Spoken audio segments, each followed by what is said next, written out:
yin salati ga sayyidina rasulullahi sallallahu alaihi wasallama hukuncinsa wajibi kuma farilla. Ai in mutum a ce wanda duk a ce mutum ya gama rayuwarsa bai taɓa yin salati ga manzon Allah sallallahu alaihi wasallama dan wuta ne, azabta shi Allah zai. Wanda duk a wannan al'umma mu ummatu Muhammadin wanda wannan khidabar ta Allah ta sauka gare shi, wanda duk ya mutu bai taba salati ga manzon Allah sallallahu alaihi wasallama dan wuta ne, sai Allah ya azabta shi.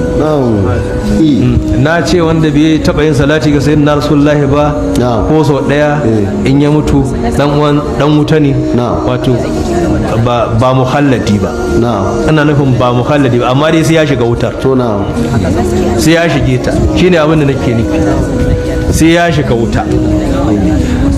Akwai 'yan wutar kashi biyu ne, akwai waɗanda za su dawwama a ciki, akwai waɗanda kuma ba za su dawwama ba.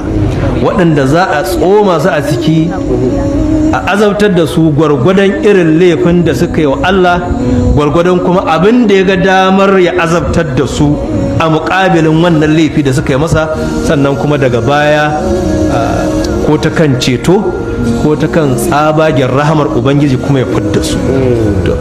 In na ce muku duk wanda bai taba salati ba ga sayyidina rasulullahi har ya mutu dan wuta ne, ina nufin daga wannan kasan na farko. Yan wata waɗanda za su shiga za a tsoma su kamar yadda ake tsoma kosai din nan, kuma a tsamo shi. Ya rabu, ya rabu, ya rabu.